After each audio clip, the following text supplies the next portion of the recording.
The enemy is out there to kill, steal, and destroy. And, stress, confusion, and I find one of the biggest things people are suffering from is a low self-esteem and no self-worth.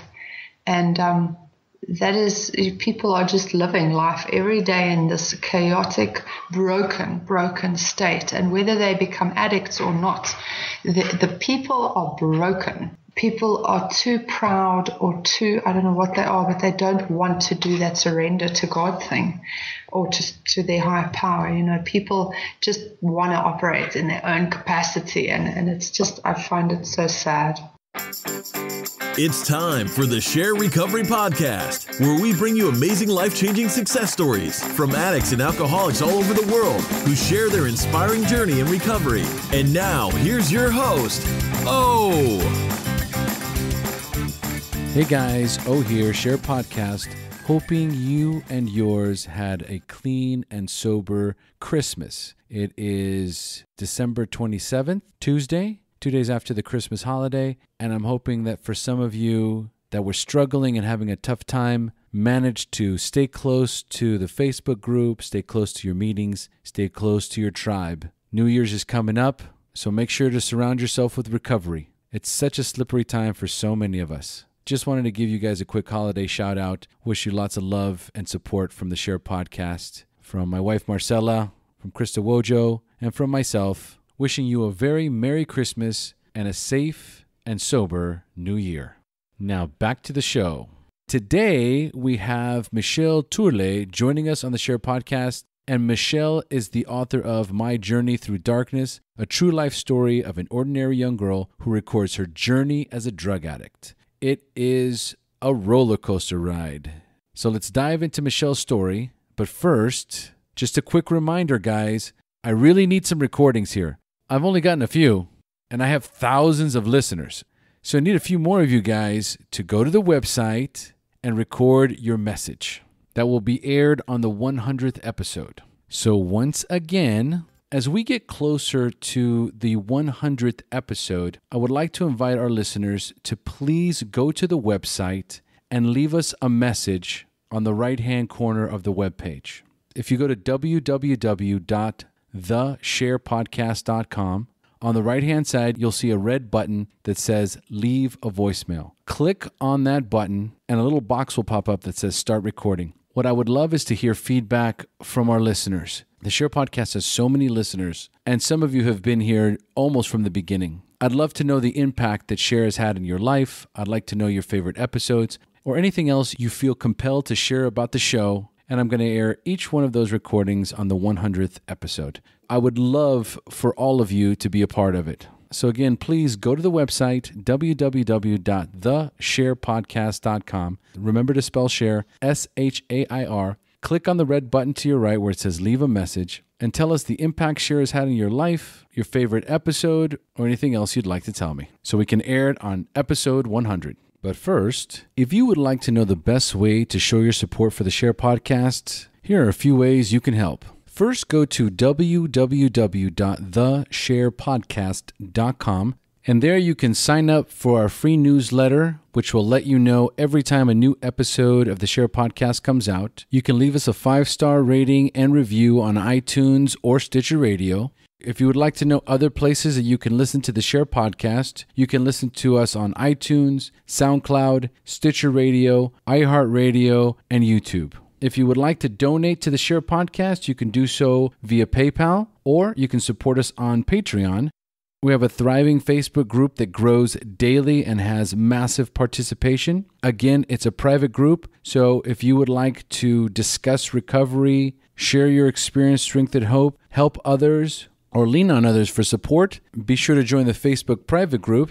And all of this information can be found on the website. So go to the website, and there you will find all the information that you need to help support the show. So now a quick message from our sponsors, and on to the show. Sober Nation is the largest online recovery community and treatment resource center. They provide treatment resources to those struggling with addiction, as well as to the family members who are caught in the crossfire. On top of that, Sober Nation is a huge community of good people who share their experience with each other. They have informative content, recovery and addiction news, as well as an entire clothing line which helps expand the culture of recovery. They can easily be found at www.sobernation.com. Sober Nation is putting recovery on the map. Hey, Michelle, thanks for joining us. Hey, thanks so much for having me. I'm excited to have you on the show today. How are you feeling? I'm feeling good. I'm feeling pretty chilled. It's Sunday evening, so yeah. Excellent. All the kids to sleep? Yes, they are. Thank goodness. Wonderful. That's good news. Yeah. All right, folks. Well, today we have Michelle Thöle joining us on the SHAIR podcast. Michelle is the author of My Journey Through Darkness, a true life story of an ordinary young girl who records her journey as a drug addict. Sounds fascinating. Yes, I suppose it's fascinating for some people. All right, wonderful. All right, well, let's dive right in. First of all, Michelle, take us through your daily routine and include recovery in there. Okay. At the moment, I work with my fiance, so we work from home, so we're pretty chilled. I'll get the kids to school, and then we work all morning. Then in the afternoons, it's kind of kids again. And we just go through the motions of a normal day, I suppose, for, standard family. And my recovery routine is basically just spending time with God. I try to do it on a daily basis for at least half an hour to an hour, mostly in the evenings when I've got a bit of alone time. Spending time with God every day doesn't only mean, sitting down and reading the Bible and praying like religiously. It's become for me more like a really, truly personal relationship. So whenever I'm alone, like often when I'm driving, in fact, I kind of just chat, and I'm trying to always constantly be, it's become such a habit actually that I'm in continual conversation with him and, getting strength from him and just sharing my feelings on a continual basis. When I'm struggling with something, I'll just go and let it all out. And when I'm grateful for something, I also find I can't stop, just saying how thankful and full of gratitude I am. So yeah, that's really it for me. I remember too, especially early on in recovery for me, there was a lot of time that I spent talking to God either in my car or in the bathroom because those are the places where I was absolutely by myself. Yes, that's true. In the bath or other things, yes. Beautiful, beautiful. So how much clean time do you have and when is your anniversary date? I always used to say very proudly that my anniversary date was the 2nd of December, 2007. That was the last time I was at a big rave and I was pumped full of all kinds of pills and drugs and whatever you can think of. And the following day, I actually left my whole situation that I was in. I left my home, my boyfriend at the time, and I fled and I went to live back with my mom and dad. So for me, that was my anniversary date, but I did use again in the following 3 years after that.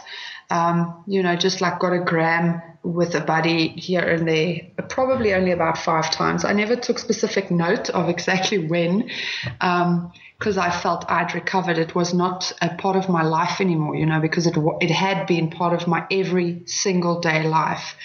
And so I'd say my anniversary date really begins somewhere in 2010, if I want to be honest now. Yeah, no, that yes. I would count it as, I would start with 2010. Yes. No, so, for sure. That's the last time I used any form of drug. Okay. So we're talking about 6 years. Yes. Okay, wonderful. Now, do you remember how old you were the first time you drank or used drugs, and more importantly, how they made you feel that first time? Yeah, I was 14 and I started smoking. And about at the age of 16, I started going to a lot of parties with the older crowd of kids. And we lived kind of outside of a big city. We were in a small town. So we had a lot of house parties. And I mean, I remember nights where my folks would come pick me up at 11 or 12, which was my curfew. And, my mother would try and cover for me because I was stumbling to the car. And so, yeah, that was the beginning of drinking. But I must say, I was always very, very afraid of drugs because I was always kind of fascinated by it. So I'd read a lot of books about it, watched, the usual Train Spotting and Basketball Diaries. So I felt very educated, and also very scared of it. And I always used to say, and I guess this is so true when we think of the phrase, the power of the spoken word, because I used to say, I never want to be introduced to drugs because my curiosity will get the better of me and I'll try it and I'll become a heroin addict. And yeah, what happened was I did end up becoming a heroin addict many years later. Oh, wow. Not a surprise. Not a surprise. Okay, I'm going to stop you there because you're all warmed up. I'm going to turn the show over to you now, Michelle. It's time for you to share your story, the battle against drugs and alcohol, the wreckage it caused in your life, when you hit rock bottom, and finally your journey into recovery up until today. So, Michelle, take it away. Okay. When I think I was about 20 years old, I was living in Germany. I had gone overseas to be an au pair and to travel and follow my dreams. And I got involved with a bunch of people who were about 12 years older than I was. I used to work in a school, and they were all teachers, believe it or not, in the school. And they were all very, chilled, and a lot of them smoked weed. And then we'd often go over to Amsterdam for a weekend or a week or so. And, we'd consume mushrooms and lots of weed and space cakes and whatever. And so slowly but surely I started to, I tried something here and then I tried something there. And slowly I realized, it's not so bad, that this drug thing is not such a bad thing. And I became less afraid. So I lived in Germany for 2 years. And yes, during that time, I would say I became, I softened to the whole big bad fear of drugs. And I never took a different drug because I wanted something better or something more, or it was I always said my favorite drugs were mushrooms because it was just so chilled and visual and happy and pretty, and I felt like Alice in Wonderland, and I could just be in that state forever and forever. Which my friends used to say I'm insane because a lot of them couldn't handle it. It was just too hectic. But it definitely, one thing when I look back later on in life, I realized that by trying something small, just have a joint or just have a bit of mushrooms, it makes you arrogant. It makes you not scared anymore of the dangers of drugs. And so the following year, the third year overseas, I moved over to London and I lived there. And that's when sort of it all went to hell, literally. I met a guy and he used to work very late at night in a pub, and then he'd come to my house after that to visit me. And one night he just said, "I have a present for you." I was like, "Oh, okay, that's nice." And he took out this little small package, and it was tightly wrapped up white stuff in a little, cling film. And I was like, "Oh, what is this?" And he said, "Oh, it's rocks." So I was like, "Okay, well, that's cool." I wasn't at that point very familiar with crack, cocaine. I didn't realize how dangerous this stuff was.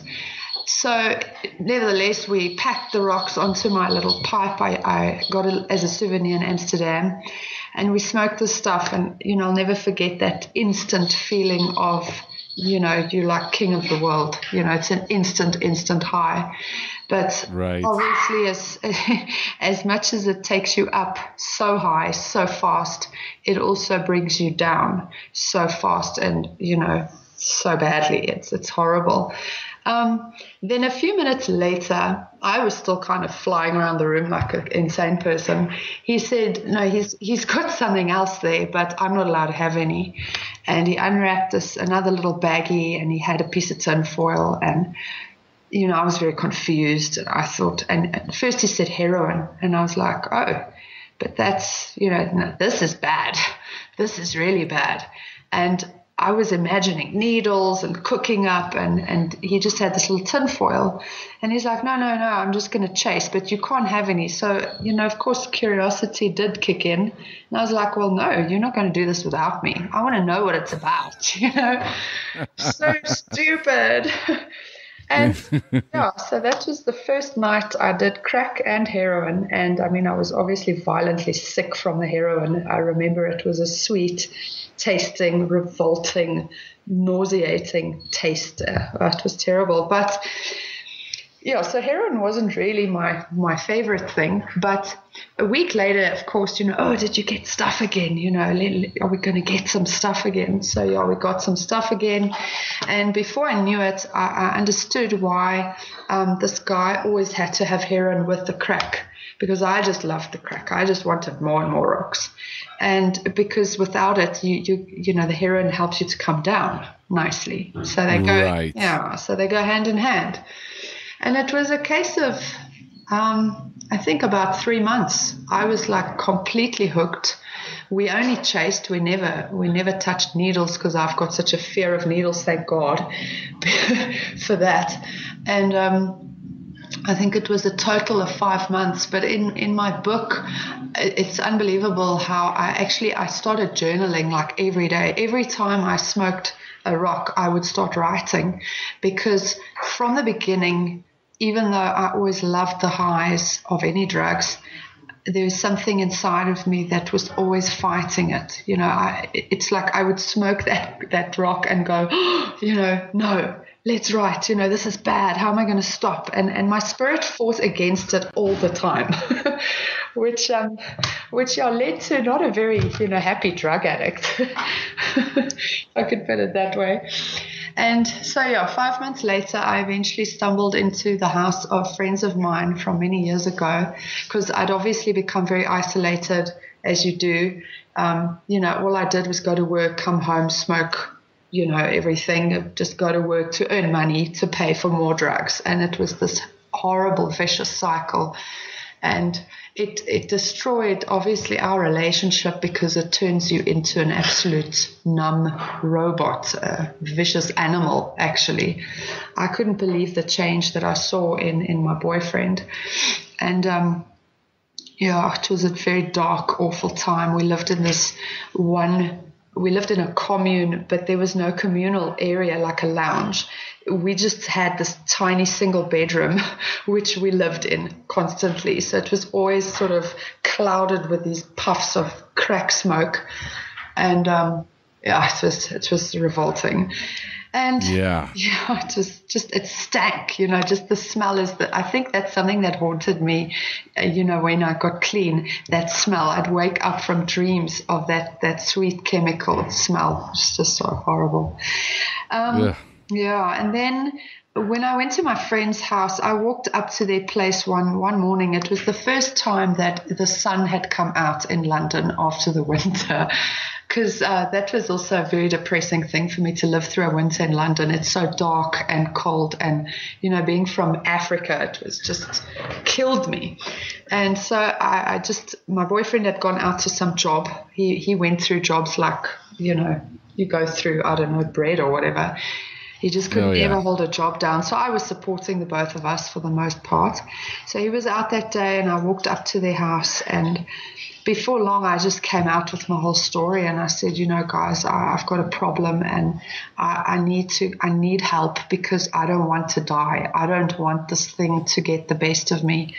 And this is not me, I remember standing, waiting for our dealers, and for some reason, they always have their spots to meet you in front of like schools. It was so strange. I always thought this is so weird.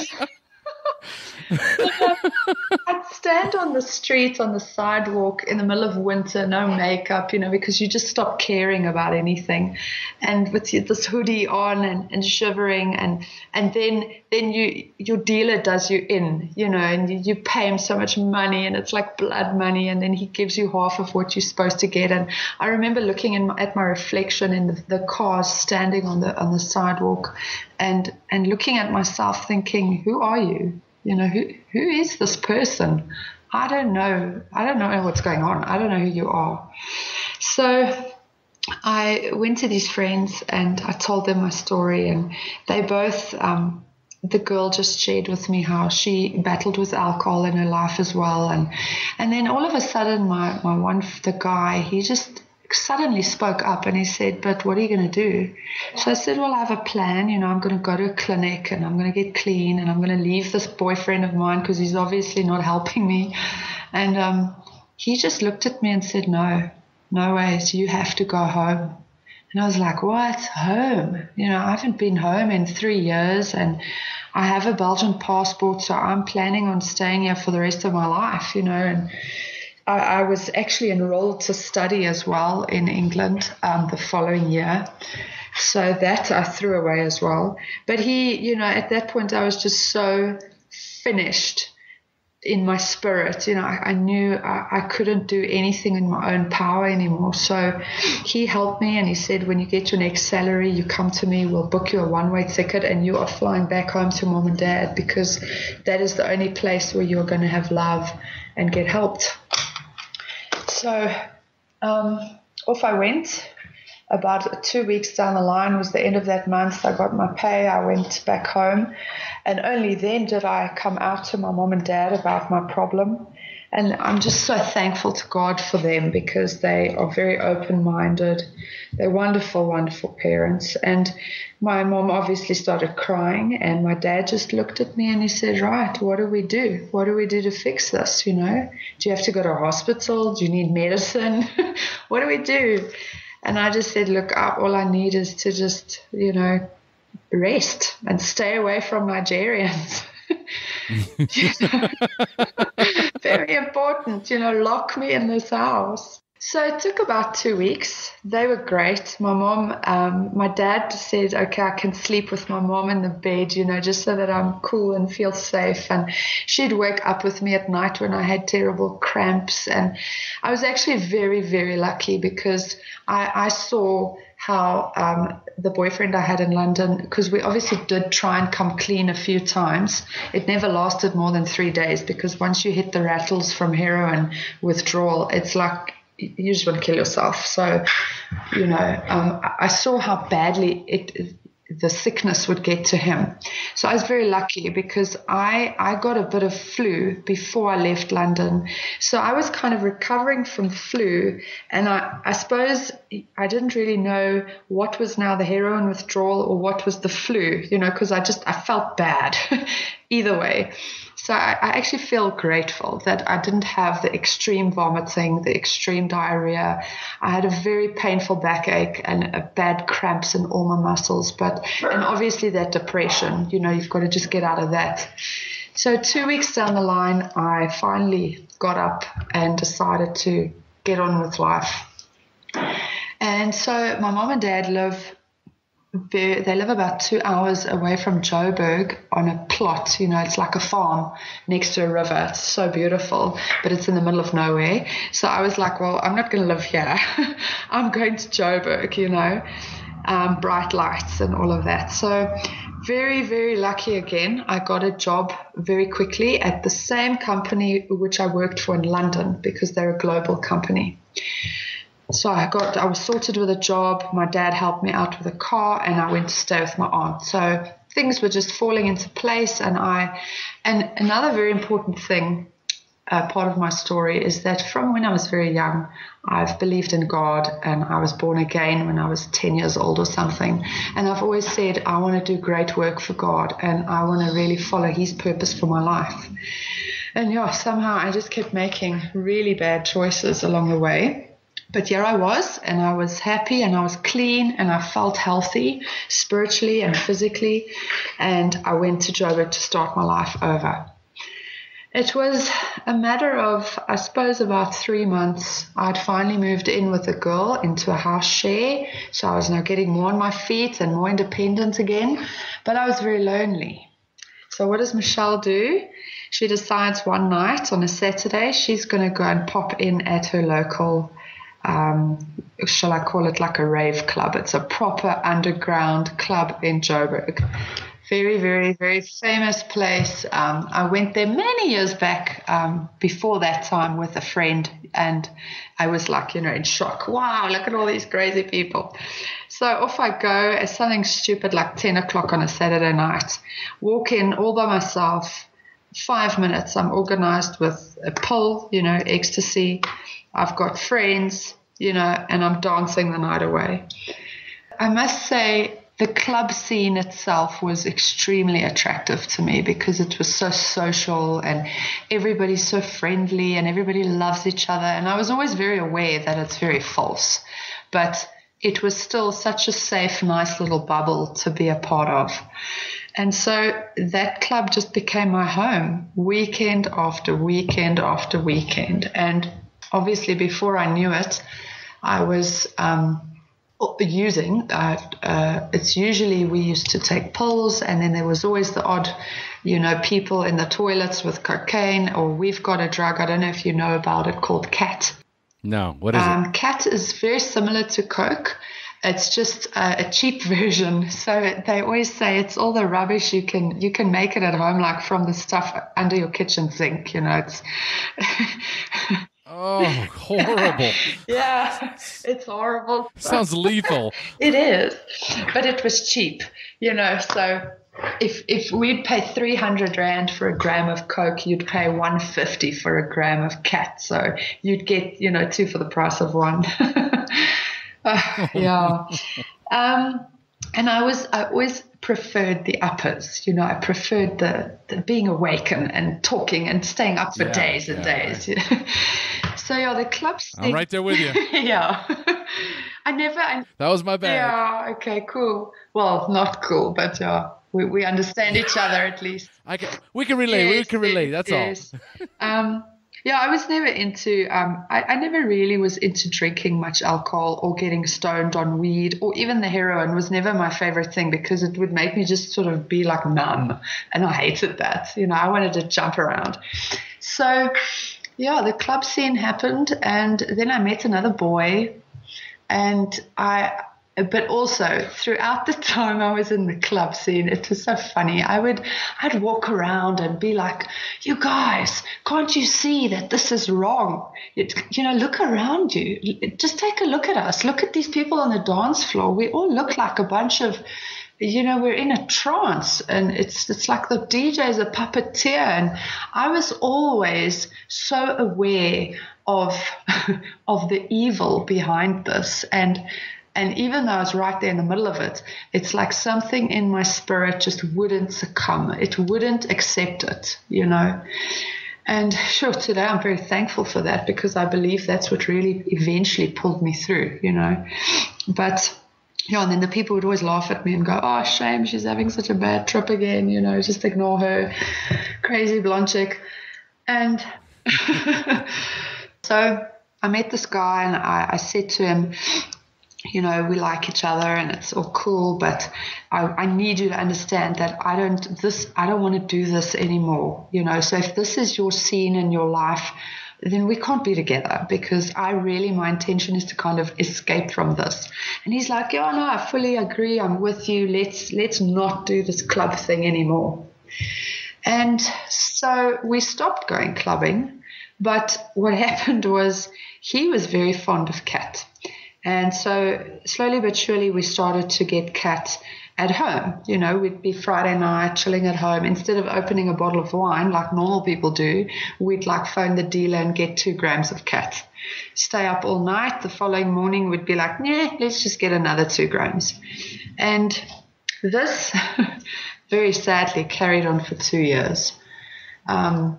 Yeah, it was, I can't tell you it. And, I always used to think, people might look at my life and not, they wouldn't know any better. You know, no one would even have a clue.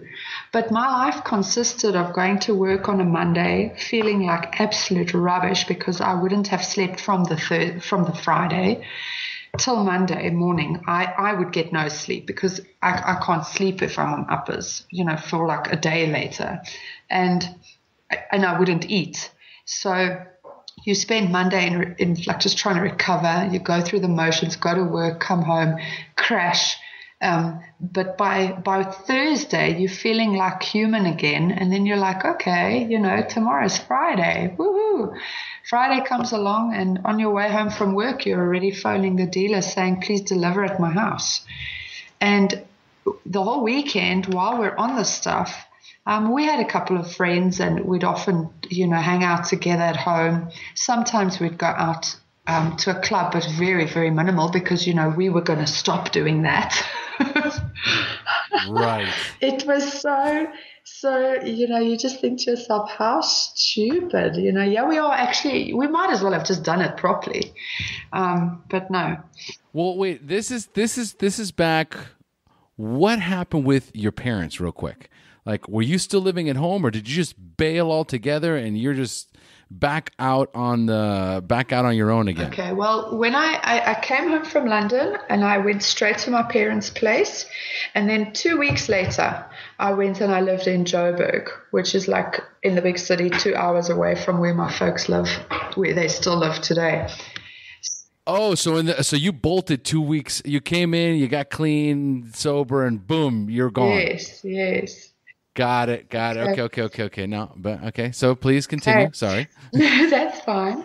So while it was about during the first year of this 2-year period now, you know, on CAT, and just after the first year, I told my parents again, you know, because again, I always wanted help. I always wanted to stop. I was always writing my journal and then making plans and trying to figure out how on Friday I am going to say no. And, you know, and so I told my folks, and I said to them, look, you know, guys, we've got this problem, and it's not as bad as the first time with heroin, but it's a problem, and it's taking up all my money every month. And, you know, I don't know what to say, but I'm working on it, you know. So I always felt like if things are in the light and you're accountable to somebody, it makes it more difficult to carry on with what you're doing. You know what I mean? Yes. Yes. So I was always very open with them, and very thankful that I could be open with them. You know, otherwise I don't know what I would have done. So they knew, and obviously I did spend a lot of time lying to them as well, because now they knew there was this problem, but I also didn't want them to worry constantly, and I didn't want them to think that it was worse than what it actually was. But at the end of that 2-year period, my dad one day, he gave me a phone call and he said, look, I'm giving you a choice. Either you come home again and you leave your life behind that you've built up, because during that time I actually ended up getting another job in a very, very great company where I was a trainer. I used to train sales guys in the Toyota dealerships on a software package. And so I would travel all over South Africa for like 3 days at a time, and I would give these training presentations and workshops, and I was so good at my job and I loved every minute of it. And I actually, you know, even though I was using on such a large scale, I managed, or I've just forced myself to do the best that I could at work and not lose my job, you know, not call in sick and not fail in that area. So my job I was excelling at my job, and I was earning very good money as well. But it's never enough when you're on drugs. Of course not. Yeah. So, but the guy I was with at that point, we actually got engaged at some stage, but he was very much a denial person. You know, I'm very much the opposite. I'm very aware of myself and my situation, and I was always admitting that this is a problem. And he was just like, oh, well, I can stop at any time. So whenever you're ready, we'll stop. And I was like, shit, I need your help. I need you to support me. I need you to also admit that this is a problem for both of us. Because should Friday come along and I would manage to just not open my mouth, because when your mouth opens, it's the word let's call the dealer. So I would manage to just keep quiet all night, and then he would say, oh, let's call the dealer. And I'd be like, hello, we're trying to quit. Don't do this. I can't say no. Once you've said it, then you've said it. Then I can't, then there's no more resistance,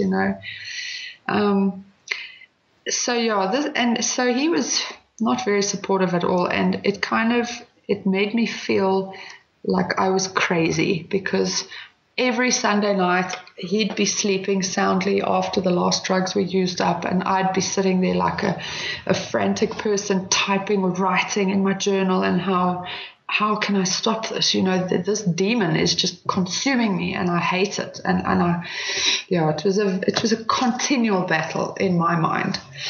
So the night my dad phoned me, he said, look, here's your ultimatum. Either you come home and we help you, but this time I will tell you when you're allowed to leave again. I like that. Yes. I like this. Yeah, he didn't. Then he learned. We learn the hard way. And yes.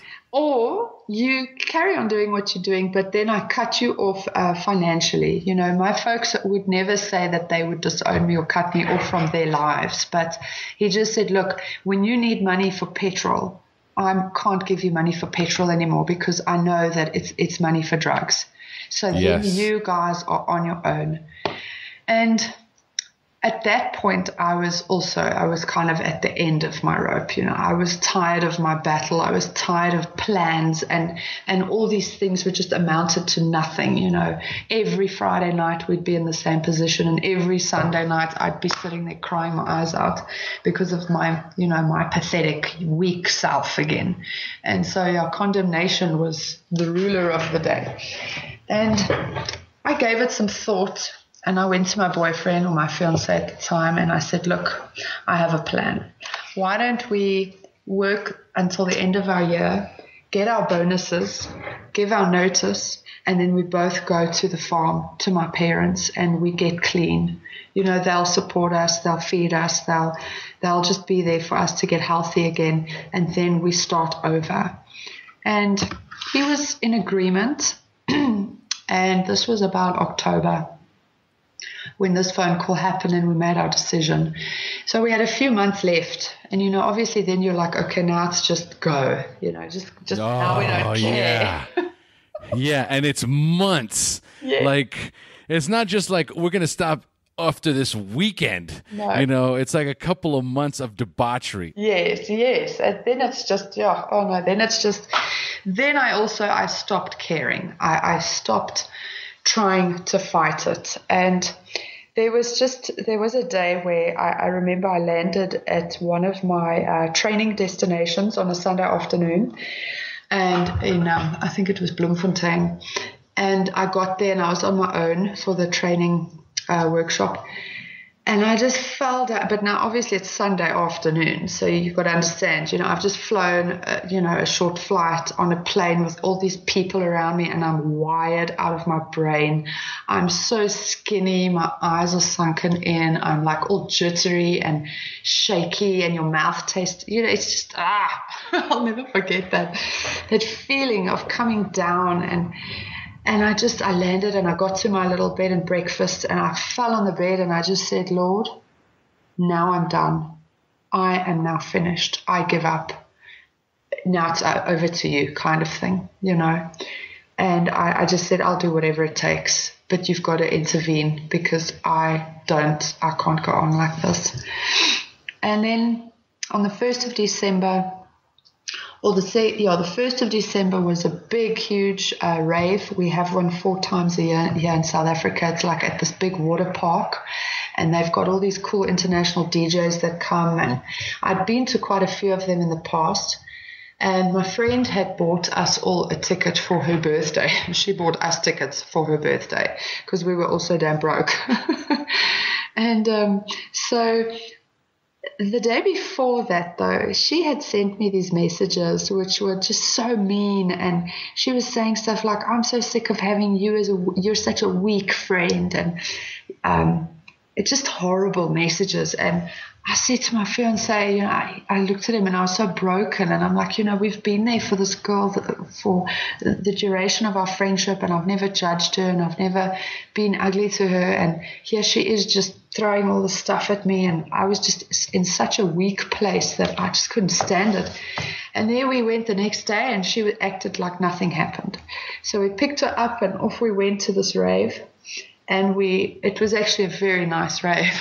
I remember thinking, well, at least, because often what would happen at these places, we'd get all our stash beforehand, obviously, and I would take these. We have here, well, I don't know if we still do, but we have a drug called a disco biscuit, which is it's like ecstasy laced with acid, but it's very, very strong. Yeah. No kidding. Yeah, it's like, and I used to, just like on a normal night out, I would take like maybe a quarter, but at these events, I would think that I'm, Rambo, and I would drop a whole one, and I would just sit there on the lawn rushing and being completely useless for the entire rave. And I would be so frustrated and cross because it's like I missed the whole party. I felt fabulous, but I just sat there. So that used to be, that wasn't cool. But that night, that day, because it's a daytime outdoor water thing, very cool. And that day, I danced the whole day, and it was just so much fun. And all the people from the past were there. It was just like one of those great days. And then when evening came, we all got in the car to go home, and we went to my friend's place to kind of carry on with our party as one does. And all of a sudden, she stood up and she started talking to me with this really strange, but also you have to know she started using crystal meth at that point for a while, and we never touched that stuff because to me that was like heroin class. You don't go there. And I could see how the stuff was just changing her into an absolute monster. But she just stood there that day, and now it was like the sun was coming up already, and she just said, "You're such a weak friend, and you call yourself a Christian, but look at you, you're a drug addict. How can you do that? You're such a hypocrite." And I stood there and I looked at my fiance, and I waited for him to say something to defend me, to stand up for me, to say, "Let's go home," or something. And he just said nothing. And I think that's just what made me crack, So I just looked at him and said, "Come, we're going home." So off we went to our own house, and my brother was actually with us that day because he used to come up. He still stayed with my folks. On the river. So every few months he'd come up and we'd do a big rave or something. He enjoyed those big events. And we went home, and I packed my bags, and I took my dog, and I phoned my dad, and I said, "Daddy, I'm coming home, and please phone my boss. Please tell her that I won't be coming back to work," because I was just too ashamed to make that call. And yeah, so I went home, and of course the fiance never ended up coming to the farm that was our plan. Right. Yeah, so we stayed together for about 2 more months when I finally realized, we were only something when we were on drugs.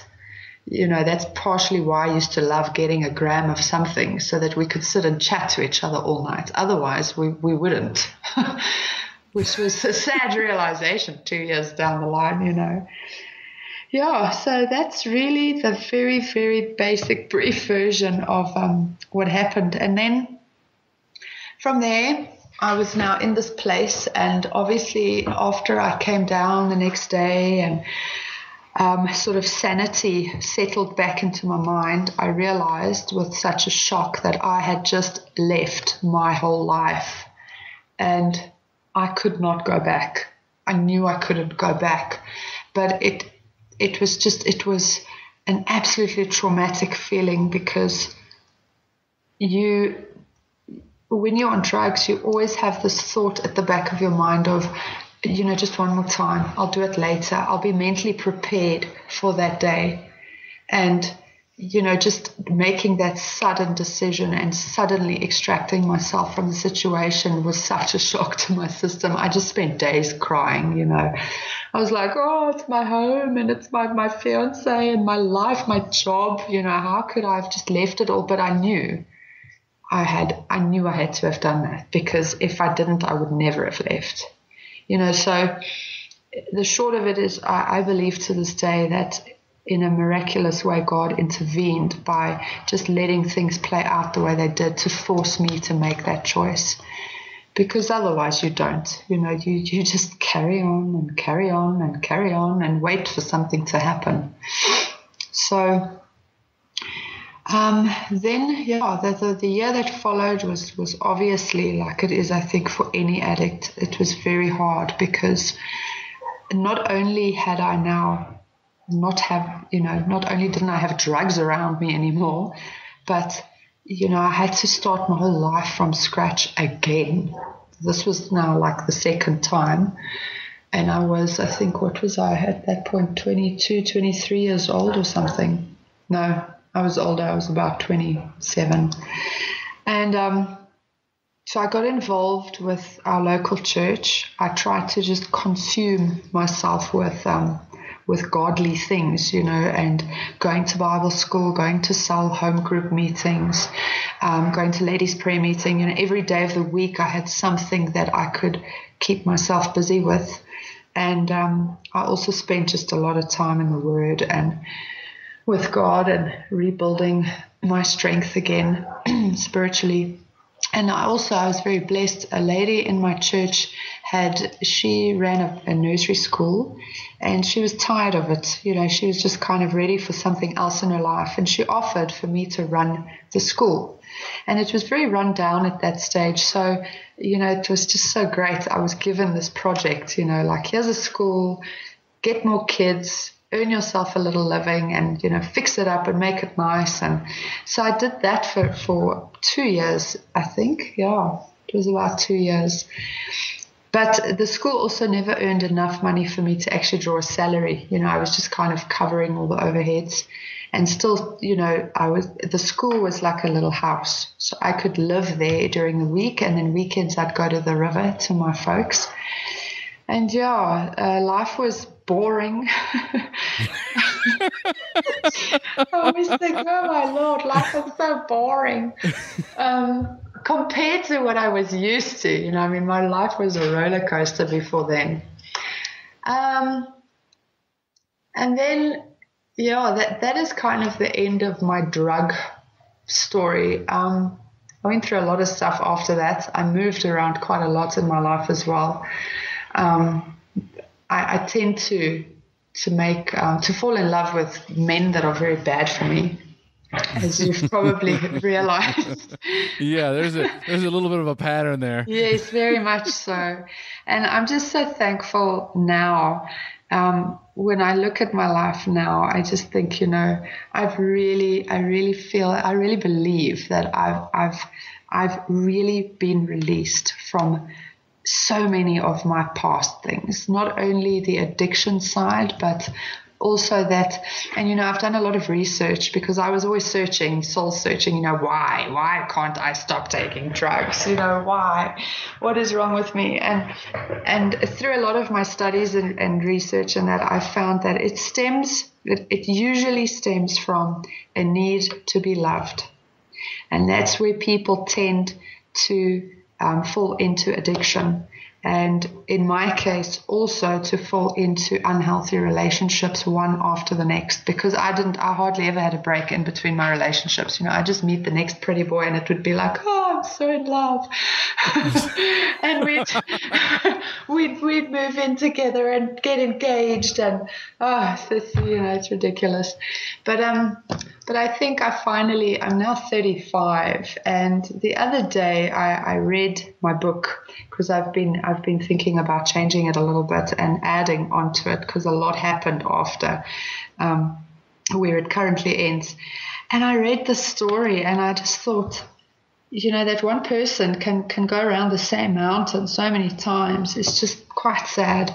But what struck me this time was how much grace God showed me in my life, because every time that I escaped a bad situation and I tried to, I started over and I got on my feet, and just before I made a big mistake again, God was there. He was always there. Whenever I got to that point where I got to my knees, He was there without fail. And that is just, it's invaluable. That's just something that it blows me away when I think about it, that you can make so many mistakes. You can make the same mistake 100 times. And every time, if you go to God and say, I'm so sorry, Lord, please forgive me, he does. Yeah, it's very powerful stuff. He always listens. He does. He really does. It's like he's just there waiting. He's waiting for you. He's like saying, oh, my girl, I can't help you now because look what you're busy doing. But the moment that you do come back with your tail between your legs kind of thing, he's there with arms wide open. Yes, there's no question about it. And yours is not a unique story. I fall in line with the same. It was the foxhole prayers did me no good. Faith without works is dead. Yeah. Please get me out of this jackpot. Please get me out of this mess. I promise I'm never going to do it again. Yep. All the time, whenever I would be saying that, I knew deep down inside, I'm like, God, if He can actually read my thoughts, He knows I'm lying. Right? Exactly. And it would be this horrible, just terrible, just vicious cycle. But when you finally turn it over, when you finally are so desperate and you sincerely ask for help, it's instantaneous. Yes. He shows Himself. Yes, it's true. I have to tell you one more thing. I can't believe I forgot this part, because this is kind of where it ends. For real. I spent a year kind of in recovery I always say my parents were my rehab, I actually wanted to go to rehab very desperately. I looked into it and I looked up rehabs, but they're so expensive and my folks are not financially very strong, so they couldn't afford to send me anywhere, and I was a drug addict, so I couldn't afford it myself. But so I spent this year at rehab with them, and at the end of that year, the following December, my brother said to me, I'm going to take you with me on a 2-week holiday to Cape Town. And I was like, oh my goodness, really, this is so great. All expenses paid. My brother's going to, and he's my little brother, by the way. He's the sensible one. He had money for holidays. Nice. Yes, so funny. So off we went to Cape Town. And it was obviously over the Christmas and New Year period. And there was I wouldn't even say an old school friend. It was just a school acquaintance. This guy that he had been in my high school. We hooked up on Facebook, and it was one of those cases of, if you're ever in Cape Town, give me a call. So there we were in Cape Town, and obviously we wanted to go out partying at least once. And I phoned this guy and I said, hey, we're here. Can you help us? We don't know where to go, And he's like, yeah, we're having a house party. Pull in. Needless to say, 2-3 weeks after our Cape Town trip, I was pregnant. You do work fast. It's bad. The worst part was going home again to my parents. Can you imagine? These poor people have had me come home. Yeah, I mean, it's been twice before now. I'm a drug addict, and I mean, this time around it was like we got home from our holiday. We went straight up to Joburg for further partying for New Year's, and I just tried to ignore the fact that I knew it. From the moment it happened, I knew I was in trouble. I kind of just had this feeling. I knew there was problems. And we came home, and the Monday that the school started and everything, because, in South Africa, we do it the other way around than you do. Like January is kind of the beginning of our year for school and everything. Yes, because it's the middle of summer. And So my nursery school, I got to this building and it was the lawn was overgrown. It looked like a field and there were so few kids who had come. So I was like, oh my goodness, I'm never going to even be able to pay the rent in this place. And there's this other problem at the back of my mind, you know, that I'm going to have to deal with. And I phoned a girlfriend of mine and I said, just please come and be with me because I can't deal with this day. And I had also, since going to Cape Town and Joburg, just for these 2 weeks, had this itch again. I want to leave. I can't stay in this small town. You know, I want to go to Joburg again. Or I want to go move to Cape Town. You know, I want to get away. But it's that old same monster, you know, that just comes out again. And it's like, rah, you know, feed me. And so this friend came to my house and we went to the pharmacy and bought a pregnancy test. And she, you know, I gave it to her to look at. I'm like, you better look at it because I can't deal with this. And she just looked at me and said, my friend, you're going to be a mother. And of course, my whole world fell apart in that moment. And we went to my pastor's house because this whole year was, you know, my year of recovery. And they'd been counseling me as well and walking this road with me. And now I've got to go and tell them this. And so I went and I spoke to the pastor, to Sean, and we chatted. And then a few minutes later, his wife came out into the lounge and she just smiled and she looked at me and she says, oh, new life. And I looked at her with absolute disbelief. I'm like, are you insane? What do you mean? This is the end of my life. And so anyhow, I drove back because my folks stay on the river. It's like I said, kind of a farm. And then about 20 minutes away is like the little town. That's where I live now as well, actually. So I drove the little trip down to the river to my folks. And on the way there, I cried and I said, Lord, please take this away from me. I promise I will never be naughty again. Have you ever? No. But those were really, really my words. I remember it like it was yesterday. And I said, I will never be naughty again. I will never take drugs again. I will never, you know, just sleep randomly with men again. I'm so sorry for all my sinful self, you know. I am now, this is it. This is my wake-up call, you know, but please take this away. And it was as if his voice was so loud and clear. And he just said, my girl, I know you mean what you say. I know you want to mean what you say, but you can't. So this is not a curse. This is a blessing. This is my gift to you, a baby, you know. And I don't believe God makes us pregnant. You know, that was all me. But I definitely saw the scripture about, you know, God turns all things for the good to those who love him and who are called according to his purpose. And I felt that he had said to me in that moment, I will turn this for the good. But, you know, this is your way out. You know, this is going to give you a reason to, you know, to live for something other than your selfish self. And yeah, so I went home, told my mom and dad. They did not take it well. Needless to say, my dad he took a long time to actually accept the pregnancy, especially because there was no father really around. You know, he was some dude sitting in Cape Town and no one of me, you know, he was just a person. But my mom, she warmed up quite soon because it was her first grandchild on the way. And I tell you, from the next morning I woke up and I had such peace. And I actually woke up before my alarm clock, which never happens because I'm not a morning person. And I just woke up wide awake and I felt like, wow, God actually thinks that I am capable of raising another human being. You know, nowadays I have my doubts, but no, I really felt like that this was something completely beyond anything I could have ever dreamed of.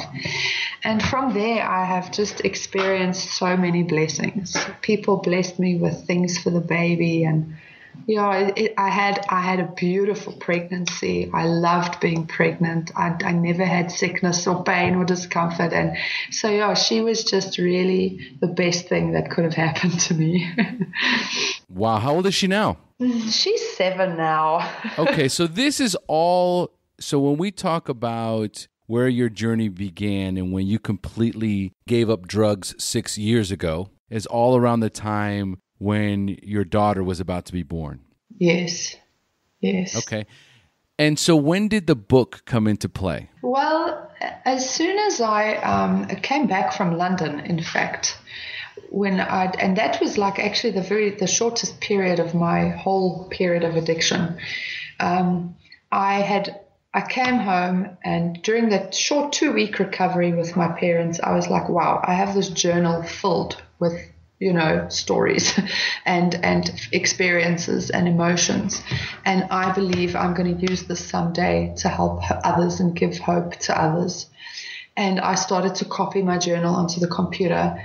And I only finished the book while I was in Durban, which I mentioned just now. It was probably during my second year of marriage, yes. It was just before we divorced.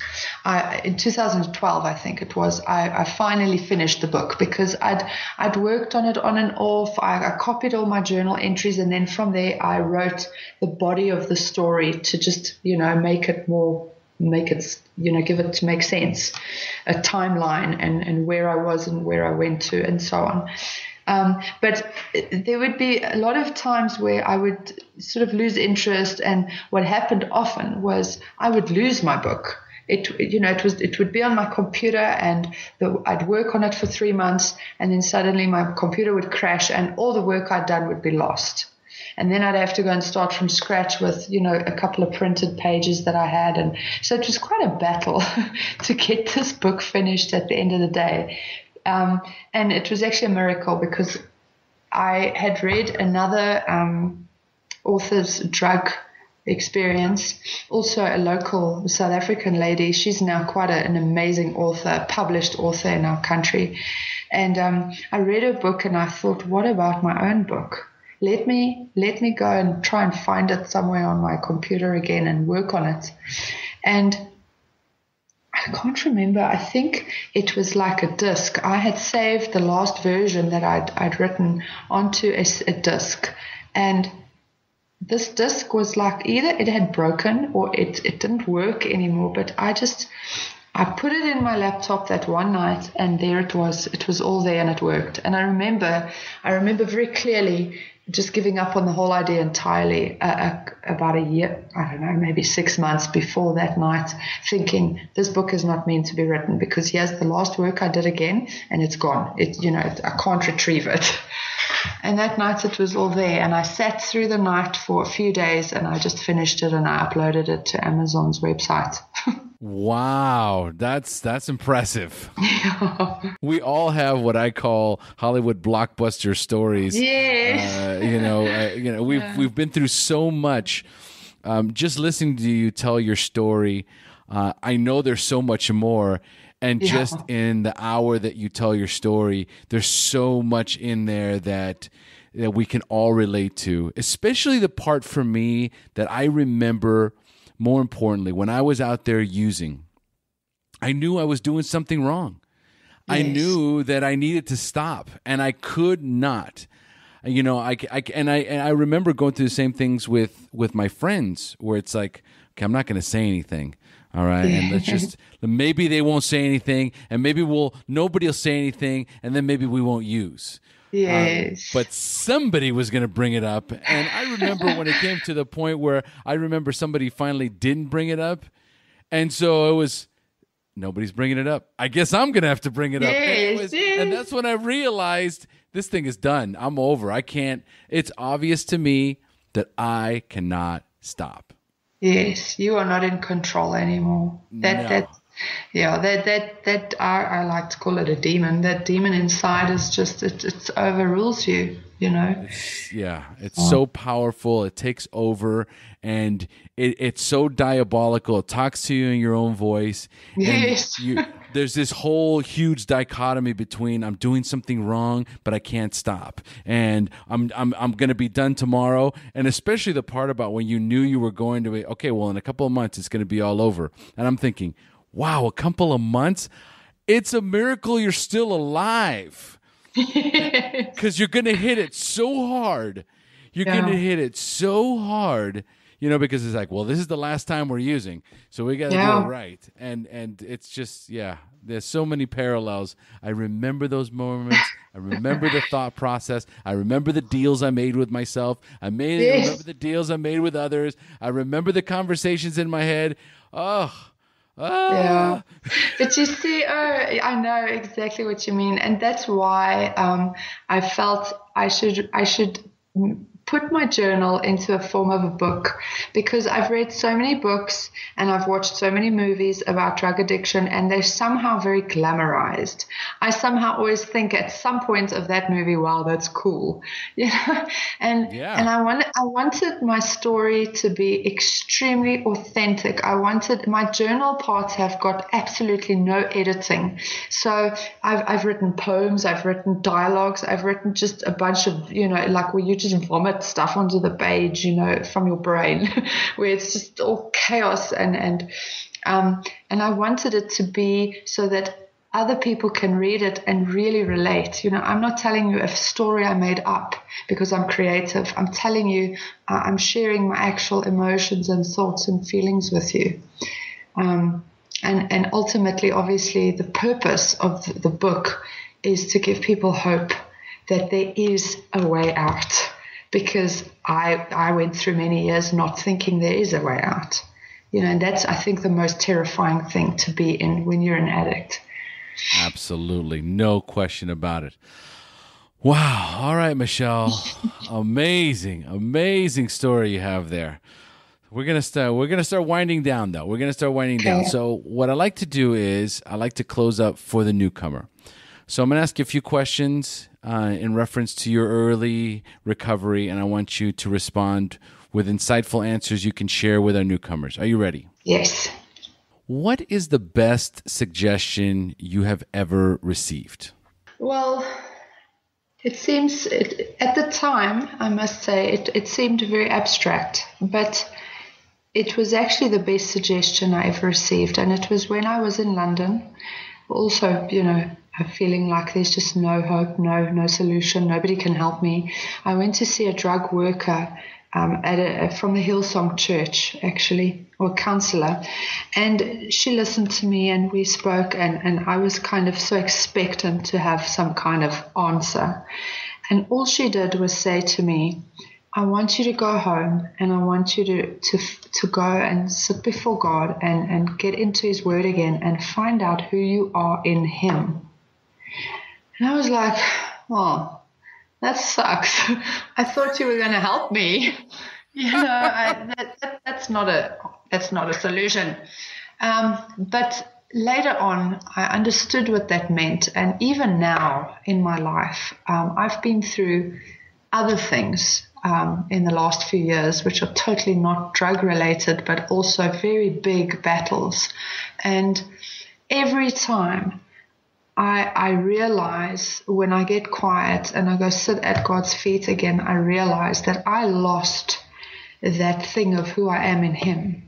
I'm not seeing myself through His eyes. I am seeing myself through the enemy's eyes. So I am weak. I am pathetic. I am useless. And it's those lies that make us unable to fight any battle. And that's where the enemy wants to keep us. So for me, the best advice I ever had was go and find out and go look for it, who you are in God. Beautiful. I love it. I love it.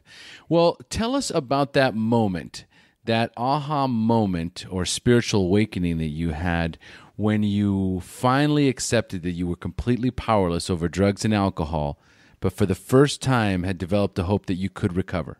I think it was definitely that day when I was in that little bed and breakfast all by myself, where I actually forgot to mention earlier that I also had a chat to my dad on the phone, that as I arrived and I unpacked, he phoned me always. He always phoned me, out of concern and worry, but we're like friends. So we had a chat, and he just, again, and I'm only remembering this right now as I speak, he also said to me, you must remember that you are joint heir with Jesus to God. a joint heir of God with Jesus. That's the power you have. That's the level where you are, and you must remember that. And just after that conversation is when I just kind of fell down on the bed and said, Lord, now it's you. I am unable. That was the moment I realized that I had to surrender this fight to my God, because I couldn't do it on my own. It's so powerful. It's so, and this is something, I think that's the thing I love the most about your story, and what I think many of our listeners will resonate with. And I've had a few interviews where there was such a heavy emphasis on a higher power, on God. Yes. And it's just that need, that absolute need to completely surrender yourself to a power greater than you are. That absolutely, positively, you cannot contribute one moment, 1 ounce of energy towards your own recovery or your own survival.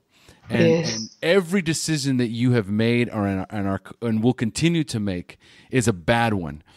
And so at this moment right here, right now, I'm turning my life completely over to you. And that is got to be, when you can get to that moment, the most liberating and freeing experience of your life.